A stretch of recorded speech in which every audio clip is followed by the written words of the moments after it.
Hello mga kamarites! Ayan, kaya po pala ako nandito para i-share ko po sa inyo yung naging experience ko po sa stream ads. Ganito po yun kamarites. Bali ako po yung naimbitahan na set up your stream ads. Hindi ko na po siya na-screenshot kasi sobrang excited ko po. Sa sobrang saya ko at excited ko po, agad ko pong na-set up yan. Pagkatingin ko nga po dyan sa setup stream ads, agad ko na pong sinetup yan. Pagka-setup po ay may lumitaw na after 2 weeks to 3 weeks, ganun po siya, no? So, bali, i-review muna ni Mets yan. Tapos po, mga after 1 week po siguro, pagkakita ko, nakita ko po yung yung stream ads, bumalik po dyan. Ayan po, not yet eligible na naman po. Pero Diyos ko, di ko po alam kung na paano. Ayan, kung nakikita nyo po, no? Not yet eligible na naman po ulit yung stream ads ko. Tapos po, napaisip ako, bakit? Kasi tinitingnan ko naman po palagi yung profile recommendation ko. Okay naman po, no violation naman. Nagtataka po ako. Tapos pagkakita ko po, sa violation ko, unoriginal content po. Ayun po, unoriginal content. Ayan po, kung nakikita nyo mga kamarites. Ayan, unoriginal content po ako, yung naging violation ko. Ganito po pala yung pag-check ng mga kamarites, yung sa mga violation. Ayan po. Punta po tayo sa profile recommendation. Ako po kasi lagi kong pinupuntahan yan. So, okay naman po. Akala ko wala po akong violation. Pero dyan po pala, ayan, pagka mo po, i-click mo po pala yung monetization. Doon po pala makikita yung violation natin, no? So, ganito po yung nangyari sa akin, no, kamarites. Ayun nga po, pagka-click ko, unoriginal content yung naging problema. So, ngayon, tinignan ko po yung mga videos ko. Ayun, tinignan ko po lahat ng nai-uploads ko. Siguro po yung mga iba kong na-share or mga in-uploads na hindi naman po talaga sa akin. Kaya kamarites, eto lang po sana yung ipapayo ko. Mag-ingat-ingat po tayo sa mga sinishare natin or ina-uploads natin na hindi naman po sa atin. Yung iba po yung galing sa TikTok, ganun, o yung galing sa ibang content creator natin. Ayun, mag-ingat po tayo mga kamarites. Ayun, akala ko po talaga magkaka-stream ads na ako.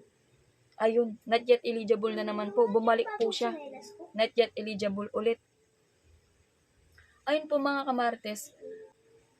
So, ang ginawa ko po, nag-delete po ako. Tinignan ko lahat ng mga in-uploads ko. Dinilit ko po lahat. Kahit yung mga unang-unang uploads ko pa po, yung mga 2019, 2020, lahat po. Dinilit ko na po lahat yun. Ayun. May nakita po ako, another request na naman. Ayan po siya. Ayan, pinindot ko po ulit yan. Nagpaano po ako, another request na naman po sa stream ads. Dahil na-delete ko na po lahat. Ayan. Akala ko po okay na. Ayun, after 2 days lang po, bumalik ulit. Ayun. Ano naman po, unoriginal content pa rin po. Hindi ko na alam kung anong gagawin ko, mga kamarites. Hindi ko po alam kung ano pa yung mga i-delete ko. Halos original ko na videos po yung natira. Kaya yun po, mga kamarites. Paki-comment nga po sana yung kung ano po yung maaari kong gawin dito. So, ayan po, nag-request po pala ako ulit. Kasi another request na naman po. Ayan. Nag-delete na naman po ako ng mga ibang videos ko. Iilan na lang po yung natira.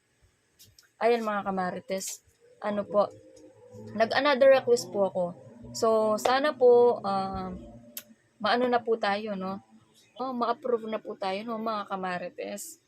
Ayun lamang po, no, mga kamarites. Maraming salamat. Ang may papayo ko lang po talaga sa inyo, pag may lumitaw na setup, stream ads, ads on reels, ganun.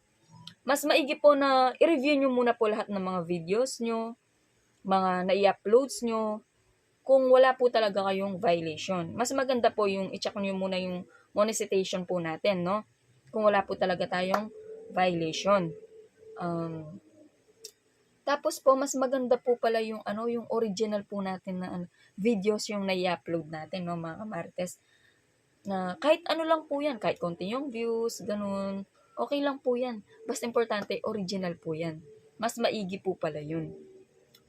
So, yun lang po ng mga kamarites.